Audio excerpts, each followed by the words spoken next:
Hello, everyone. Welcome to All Things Hux Racing, Episode 5. I'm Eric Hux, and we are waiting on Renee Hux because she is out there meeting the UPS guy to get our packages out for today. Hello, everyone. Welcome to All Things Hux Racing, Now she's Episode got her 5. phone turned way up. Let me turn this down. Jesus Christ. Hold on, y'all. Okay, now I done turned her phone down. Let's see. MR2 Joe says, can we get some elevator music in here while we make our way up to Hux Towers? Let me hear that you guys can hear me while I set my drink off to the side. It says the connection is excellent. which was the first, Joe? The hearing the podcast come on live because Renee had it on her phone right next to her microphone? Let me see. She's got the case off of her phone, so I can't even tell whose is whose. I believe that's hers. Let me set this over here. Hear me just fine. Okay, cool. So it has been the another hot ass 100-degree day here. Just not really messing with my car much. Knocking out product as much as we can, and trying to get ready for our vacation in Tennessee in about 8 days. So instead of going to Miata's at the Gap, we plan to just go up to farther east in Tennessee and just spend some time with ourselves and avoid the Miata's at the Gap rush. Let's see. Oh, she's still out there waiting on UPS to pull up. I feel like I have nothing to talk about when Renee's not in here with me. Let's see. Yes, phone to Mike. MR2 Joe had some questions here in the beginning while he was working on his number one crown. He says, first question, how much weight can I save if I were to get new strut housing to build myself a nice set of struts that don't shake my teeth out? You would probably save nothing by putting inserts in a set of stock housings. Now, if you were to go and trim those housings and remove any unnecessary bracketry and bumps and flanges, then you could probably get some weight out, but maybe even some... Is he already here, or is he... No. I thought he was going to be here already, but I think I just heard him slow You also down. had your phone volume jam up, so as soon as the podcast come on, your phone started playing the podcast. I turned it down. I love that. You love that? I love it. I love to hear you talk. That's not cool. All So- right, there he is. Okay, now the UPS guy is coming up. So, Joe, probably zero weight savings unless you were to take those existing housings and trim them down. Now, I run a set of stock style strut housings with the Coney 8611 inserts, and I shortened the housings and simplified them to, other than going to an aluminum body strut or having a strut that's not an insert type, I can't imagine having a lighter strut housing. And even the aftermarket ones, anytime they thread the bodies on them, or they put these super thick strut flanges and then these stupid sway bar brackets that make no sense. They always just end up adding a lot of extra weight to them. Let's see. Second question: how do I save my money while saving money to build my car? You don't. He says, third question, why is nobody else in here? That was in the very beginning. Zach says hello. Zach obviously heard us talk about missing Miatas at the Gap. Let's see. Joe says, weather's been weird here in Cali. Hasn't been 110 like usually in late July. Been hovering 90. I'm not sure in the rest of the U.S., but Alabama's hottest month is July, and it has certainly been hot and humid. I don't have AC in the shop, and I'm totally fine with that because I only got to struggle through the damn really 1 or 2 months of the year, and then the rest of it I'm fine with the cold. Number 2 Joe says, what if I had a buddy that sends me hoodies to make me a new body, asking for a friend? Well, you better find the other free hoodie guy to help you out with that.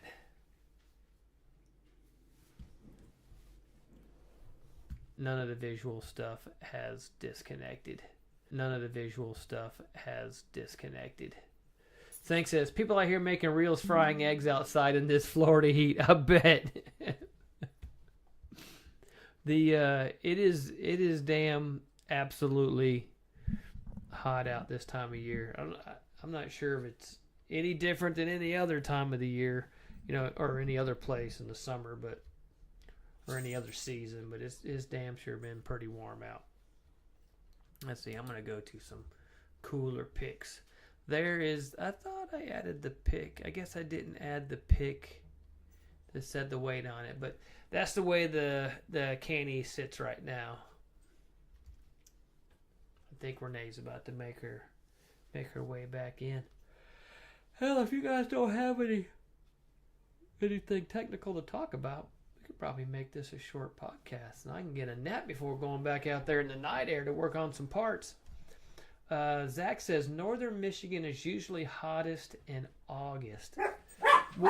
When you, hey dude, chill. When you say hottest, you mean like in the 90s? Joe says pretty car. Was our UPS guy chatty?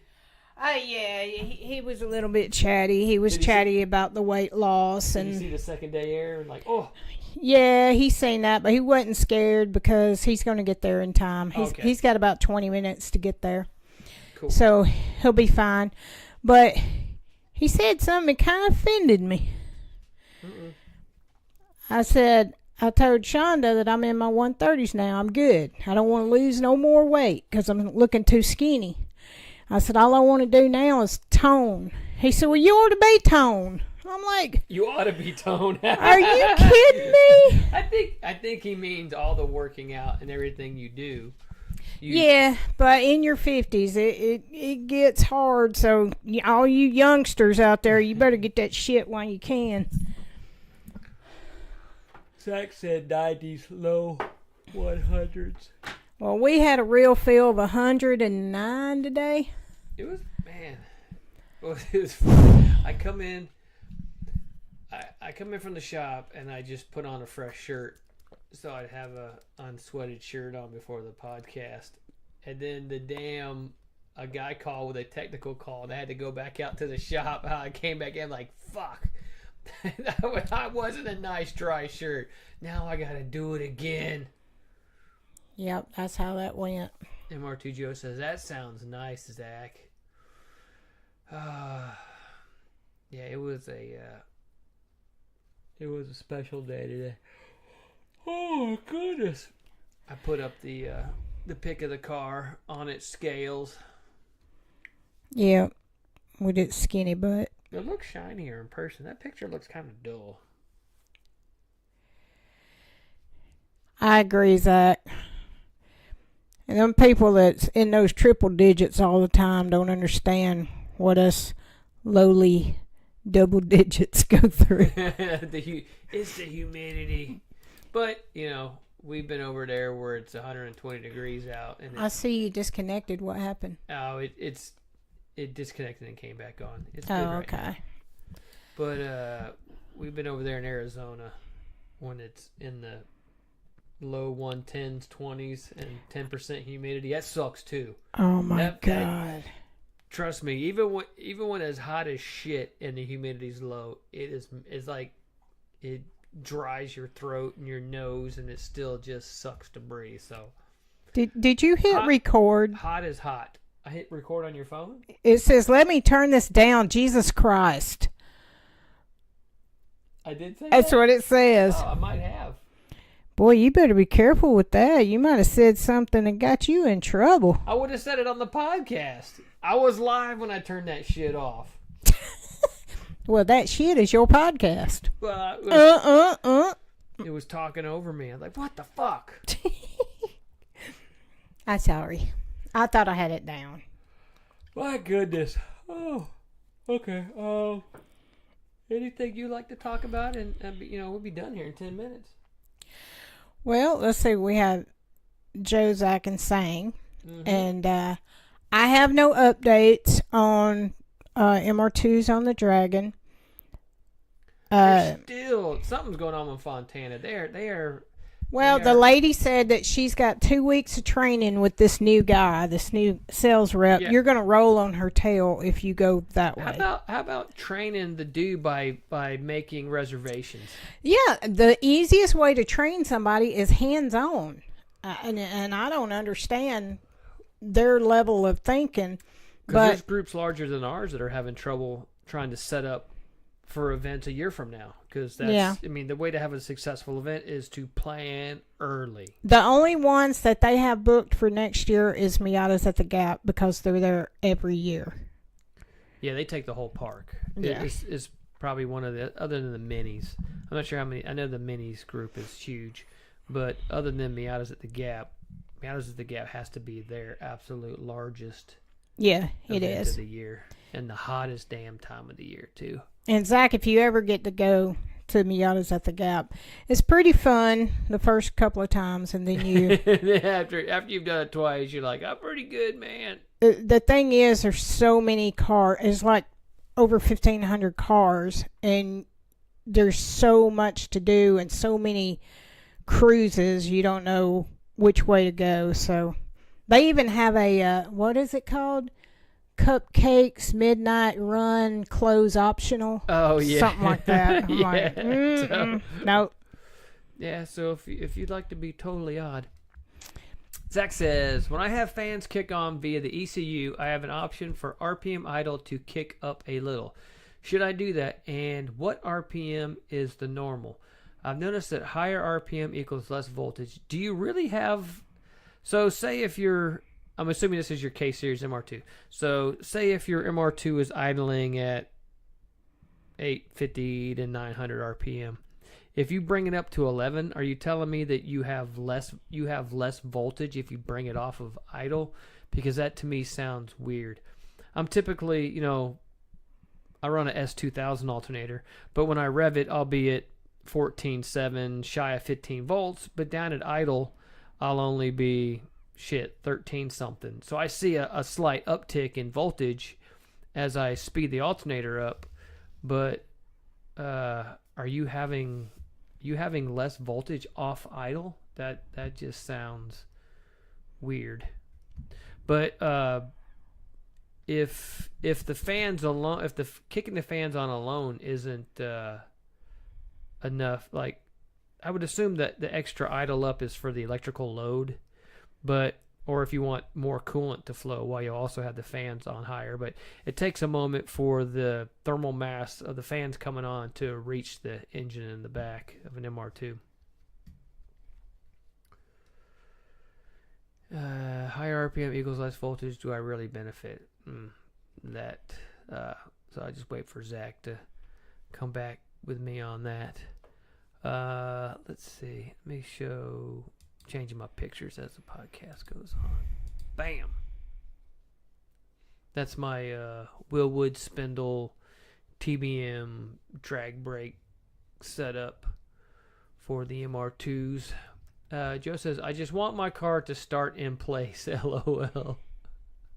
Zach, I have idle at 1,000, and yeah, while driving it goes down. When fans kick on, my car stumbles for a second before going back to normal with slightly lower voltage. Okay. Well, that makes sense. You have more electrical load, so your voltage is going to drop. I have no idea what the timing is on, or like what the order of events is for K-Pro to, does it step the idle up slightly before kicking the fans on? That way your idle doesn't dip. Some cars with the high electrical load, a jump in load like that will sometimes stall some cars out. So. I would try adding adding 100 RPM, 50 RPM to it, and see if it takes that drop in RPM when you get that initial voltage hit. Because that initial, if you say like if the dead time with your injectors isn't accurate, and you have a dip in voltage and your pulse width isn't compensating for it, that'll also cause weird stuff to happen on that. On your fan voltage coming on. So I'd play with it at first just by adding a little RPM to it and see if you can take that dip out. But the fans on is obviously going to show less voltage because it's a draw.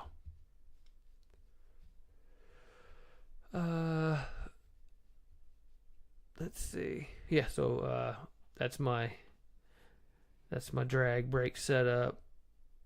Nobody ever notices that my fender liners are still in place, but I still have my stock inner fender liners. They're trimmed at the bottom up front where I had the front air dam version on the car with the splitter. So I did have the front part slightly trimmed, but all the rearward and the upper part of the inner fender panels is all in there, and it keeps the rocks out of your damn door jamb. What was that? What was what? I thought I heard your tummy. It might be my tummy. I've been 32 hours without eating, so Oh my goodness. it probably was Let's see. fasting. I think about Put on done a pick off. fasting. Boom. There's the scales. That was my scale readings when I weighed the car last. He says, Joe says, I noticed your fender liners. Don't you worry. Everybody else trying to put a 245 up front and chewing their inner fender liners out. Zach says, how hard is it to install an S2K alternator? I have a off-the-shelf parts store alternator right now, and I've heard that OEM is like the best option. I thought Track Tough sold with Track Tough's alternator brackets that the S2K alternator was an option, and I think the only difference was a sleeve for the upper bolt because it was an M10 instead of an M8 or something for the tensioner part, something like that. It wasn't. I think the overall mounting of the alternator was the same. I just think the upper bolt hole was different in it, and I think doesn't the most of those alternator brackets use a D-series alternator. I know I was killing remans on the regular and didn't know why. And Josh Echevara put me onto the S2K alternator. And I even got the S2K on the 2GR. It's been great ever since. Man, I must have been out of the loop for a little bit because I haven't heard Josh's name in a while. He's still making posts of his shop. Let's see. MR2 Joe says, how come the weights are different left to right or left, or is that just normal? That's pretty normal. You typically want a balanced cross weight percentage-wise. I wish I could, I don't have my, where's my damn pointer? I have to make myself a pointer. But how do you do that? I mean... Oh, how do you balance it? Yeah. By raising the spring perches up and down. So say if you, the right front and the left rear, if you totally soften those, or like lowered those perches or soften the load on the spring, you would put more weight on the opposing corners. So really it's a matter of going from corner to corner and adjusting, but you really just want the corner weights, the cross corner weights for road race use to match. And this car has, I have the sway bars disconnected front and rear in preparation to scale the car, but right now all my spring perch heights are just set in the mean so I can roll the car around. I've done no corner balancing at all. I'm really just looking for the total. And a lot of times there's a setting here when you first power the scale up. You can just have it present total weight and not front and rear weight. But I really wanted to see what the difference was on front and rear weight balance. A typical MR2 will be 54% rear and 40-something% front, and you'll find that it's easy as hell to get weight out of the front end of an MR2. It's tough to get it out of the rear. So even being where I'm at now with the heavy 2GR in the back, I'm pretty happy about it. I know Volkswagen Bugs, drag race guys have a much lower front weight percentage than I have here, and they make it work without wheelie bars. Is there a disadvantage of it not being the way that you was saying, like the front right and the back? Well, for road course use, you would want the cross weights to be balanced for, so the car perform the same turning left and turning right. But for drag race use, especially for a front wheel drive configuration in the rear that doesn't have any chassis twist, it's really just trying to pick the nose of the car up, it probably wouldn't make a damn bit of difference. What about in the street? In the street, we probably never notice it. Not with a set of skinnies on the front and a set of sloppy drag radials on the back. Yeah, I'm ready to hit the street. Are you ready? You ready for them screets? I'm ready for the street. Let's see. Zach. Joe. Car ain't ready, but I'm ready. Number 2 just says, how come okay, I read that. I guess 25 pounds isn't too bad, huh? Never thought of that. Yeah. So it's really just a cross weight. So if you look at left rear, right front, and then left front, right rear, you want the percentage of those two to even out. And all that can be done just by changing the spring perch heights on the corners. Let's see. And I think other than that, bam, engine bay. So that's the engine bay.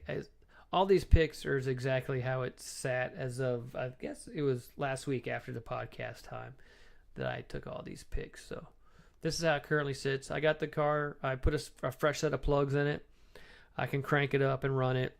Not foul plugs. And I have some more wiring to do inside the cabin before I have a lithium battery behind the passenger seat down in the cubby. And then I have a PDM on a plate with all my wiring that mounts above that.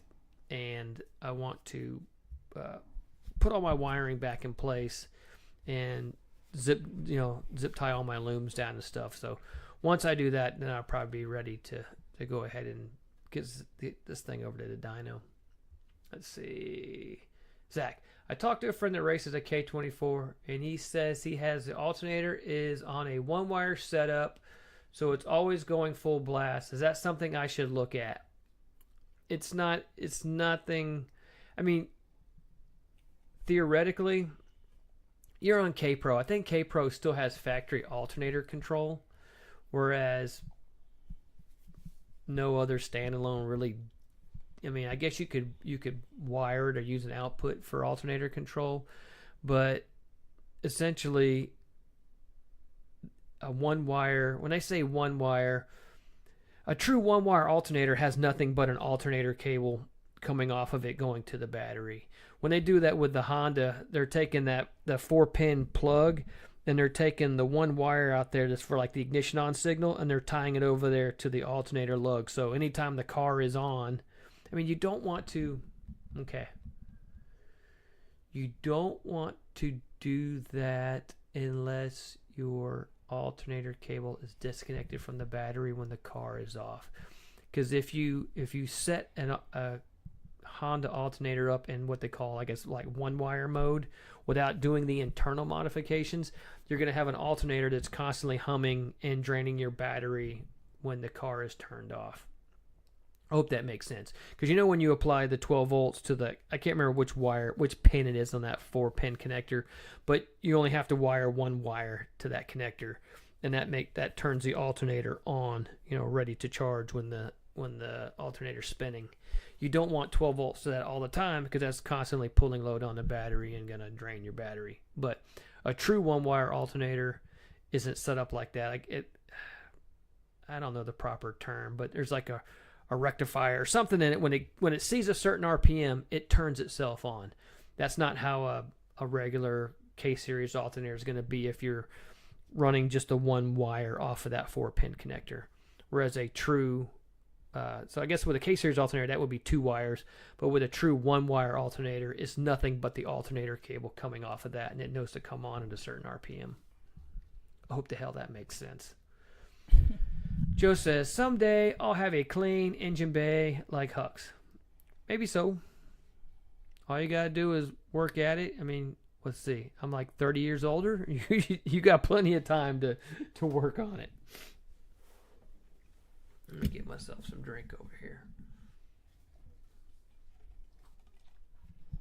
Drink it up, baby. I am. I think I make a gallon of tea a day.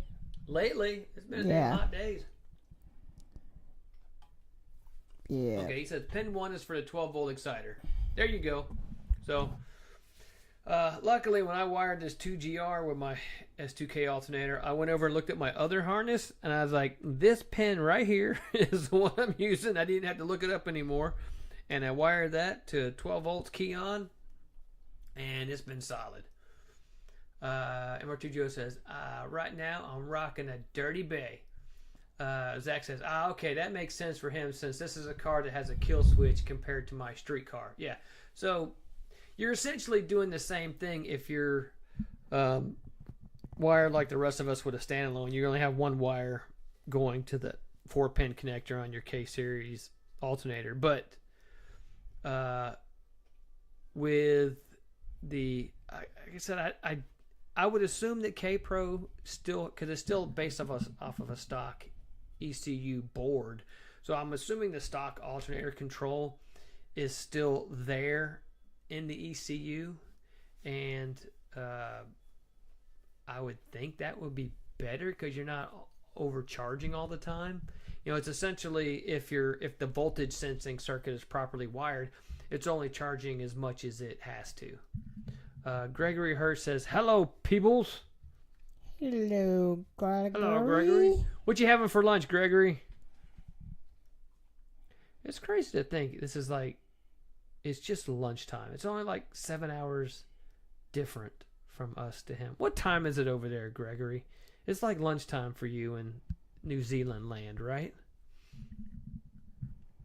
Oh, I do want to say, we just had 2 birthdays. So Nuno Barros, happy belated birthday to you. It was July 26th. And Aaron Bunch with ATS, his also was July 26th. And then we have Stephen Bishop coming up Thursday, the one that does the MR2 Only magazine. It will be his birthday. Oh, cool. Let's see.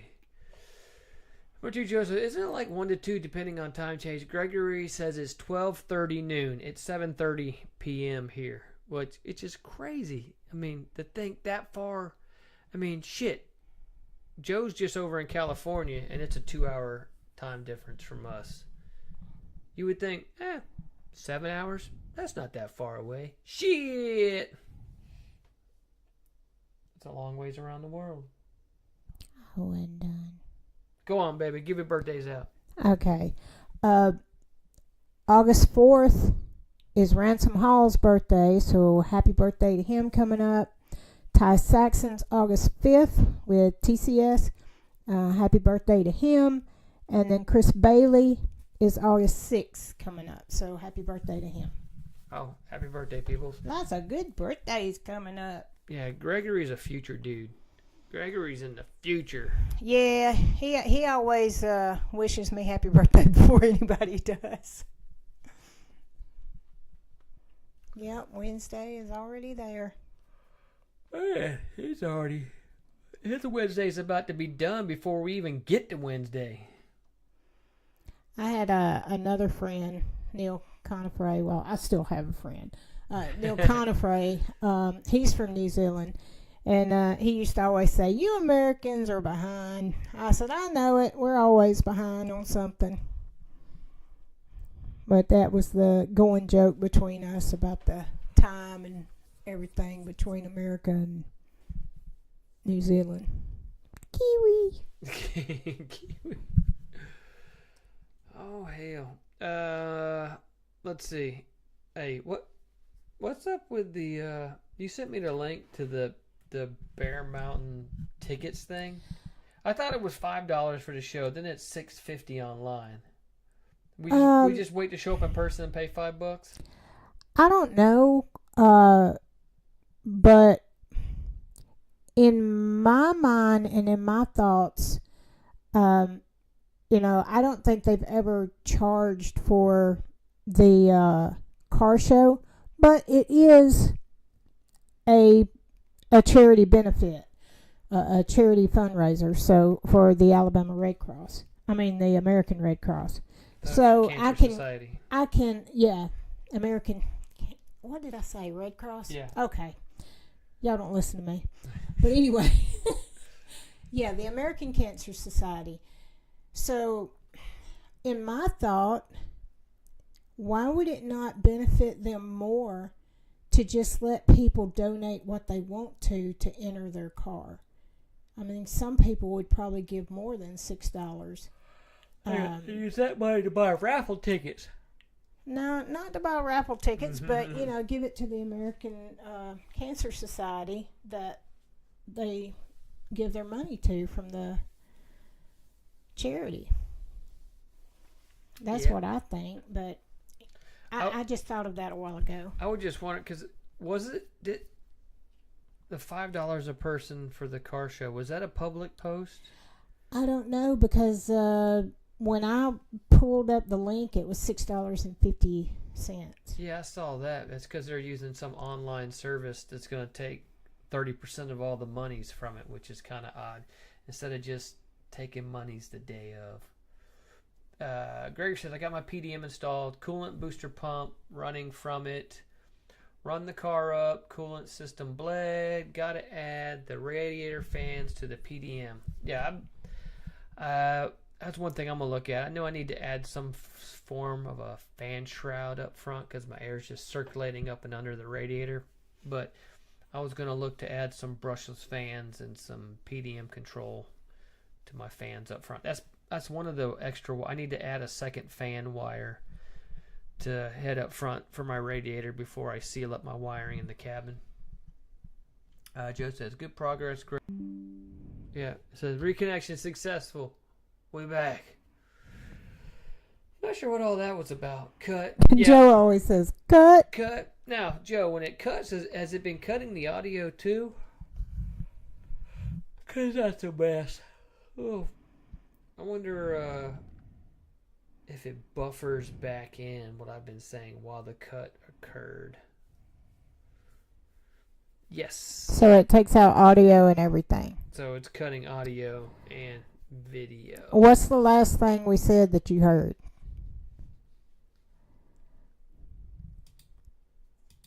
Bam. Boy, that is a dull looking pic. He says, cut everything, no buffer back in. Damn. We were making fun of Joe's wiener having a birthday. Well, Joe said his dog's name's Kiwi, and her and his wiener just had birthdays, and I was like, his wiener had a birthday. Oh, so we read Greg's comment, and then it cut out. Oh, okay. So we said, good progress, Greg. You know my dog's name's Kiwi. Her and my wiener had birthdays this month. So we're like, damn. I thought Joe's wiener and Joe's birthday were on the same day. Gregor Hurst got Stratford Street Sprint on the 10th of August. The course is basically a rectangle of just under a mile, 2 laps with chicanes on every straight. Might hit 100 mile per hour. Oh, very cool. Good luck out there. Hopefully you get all your wiring sorted before then. If not, just hot wire them fans up. Zach, sometimes it loops the last thing you said like 5 times over on repeat. What the hell? We apologize for We that. apologize. Because right now it's showing like it'll go for a long time with no dropped frames. What's the warning right there? I don't know what that means. I can't. Warning, please. Something. Please something. Open Studio. I clicked on that button.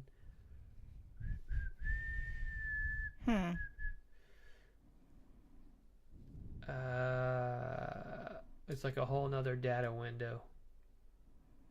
Huh. I don't know. I was wondering if there was one screen that had all of the chat and pictures and everything, but It does, but it doesn't have my my window to change the images and stuff. oh, okay. Let's see if I can close this out without losing the podcast. Hopefully we don't we're lose still the podcast. It says, welcome to live chat. Remember to guard your privacy and abide by community guidelines. So we're back on again? We're still on. Oh, We're not okay. showing any drop frames. Greg said, Eric, which alternator are you running on the 2GR? The Voltage Sense or RL01? I am running a Honda S2000 radiator.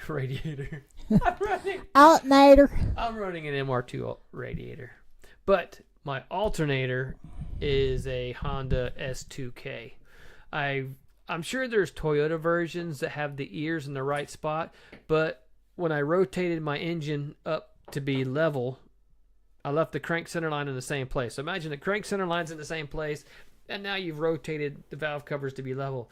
The spot where the alternator would have existed is now too close to the firewall, so I put my alternator down low in the AC position and am running a S2000 alternator. I'm running the S2000 version because I already had it and I knew it charged well and it can take RPM, but also the ears are clocked in the right position to have a swing style alternator on a tensioner type mount. Gregory says, well, that solves that then. Yeah. M2 Joe said S2K radiator for the win. Yeah, you'll probably get an S2K radiator up in there, but no, S2000 alternator, charges like a mofo, not scared of RPM, and don't have to worry about the alternator clutch shit on it. And it's smaller, it's lighter, doesn't have the clutch thing on it, and it had ears in the right spot to run a lower bracket and a tensioner bracket up top. Zach says, oh, and just when I thought the K-swap Slender was done, that one guy posting anybody who runs TRD stuff anyways, a tard themselves. Guy posting the R-tard stickers brings it back up again. MR2 Joe says, unfamiliar, Zach. But, I mean... Yeah, I don't know what that's about. I'm sure they probably already removed it, but when you see shit like that, it's like a who's who of, like, the slowest, most underwhelming MR2 that exists. I mean, I guarantee you go to the dude's profiles, and it's going to be some dude with a Gen 4 or a Gen 5 swap, runs fucking high 13s, fucking stanced out on the same inky fucking wheels that everybody else has. You know, it's all the same stupid mods. I'm sure he's making posts on, like, turbo timers and fucking folding mirrors and fog lights, you know, shit like that. So I see that shit and typically just move on because you can't fight stupid people. What is it? Stupid people have more practice. They have more experience. Let's see. Is that MR2 Joe says, do you think a Reman S2K alternators are still good from performance? Hell, I bought a damn used one off of eBay that I've been rocking ever since. I was chewing up whatever the D series Remans are that you're required to run with those K-tuned alternator brackets. And at that point, when Josh put me onto the S2K, that's what I've been running ever since. Sang says, I've barely been on Facebook lately and I'm kind of liking it, LOL. I tell you what, Sang, it is, I follow a lot of the 2GR stuff lately now and not so much of the other stuff. It's just slow everywhere right now. I just think it's the heat of the summer. Nobody's racing. Nobody's doing anything. Joe's going to come back in with cut. You just say, nope, action. Cut, action. Bam. I don't know what happened there. Might be that snake playing with the internet wires. Yep. I don't know. I kind of just stopped talking until I saw it say reconnect because I have no idea how much of this shit gets buffered in the background while all this is happening. Gregory said, good call, Sang. Yeah, trust me, it's, the hate and the shit talk is no different on whatever platform you run. There's always going to be somebody that hates on something you have. You can even have the exact same shit that they got, but because you didn't buy it from the cocksucker that they bought it from, it's like it's not good shit, So it doesn't matter. It really doesn't matter. It just you do you. You build your shit. You post up your numbers. You show your results are better than their results, and move on. Gregory said, I just let the car talk. There you go. Yeah, that's what I told Eric. I said, we just sit back, do your thing, show what you got, Joe said, I bet, then don't worry about it. Joe said, I bet Greg's car is loud. It probably is. Gregory's car does the talking. I mean, I don't know many race cars that are quiet. I mean, if any. Probably the new ones. Gregory said his car's quieter with the super spinny turbo mod. I do expect once the cooler months, once fall rolls around, we'll start to do a lot more track stuff and race activities. But right now, all the competition has really slowed down. There's shit. I mean, you would like Lounce, who currently has a 2GR record. You would think in Texas, Dallas, that area, that there would be like, we've got more drag strips available to us here than they have in like Texas, Dallas area. It's crazy that they just don't have the ability to hit the track like we do. So other than the blazing Texas heat and the wind right now that they have to deal with, they have no interest in getting back to the track to better their times, until the temps drop. And across the world, other than the front wheel drive, it's no secret that the front wheel drive guys in Dominican and Puerto Rico and any place but the U.S., those dudes lead 2GR development. All the fast 2GR stuff is not here in the U.S. Normally aspirated. All the quick cars are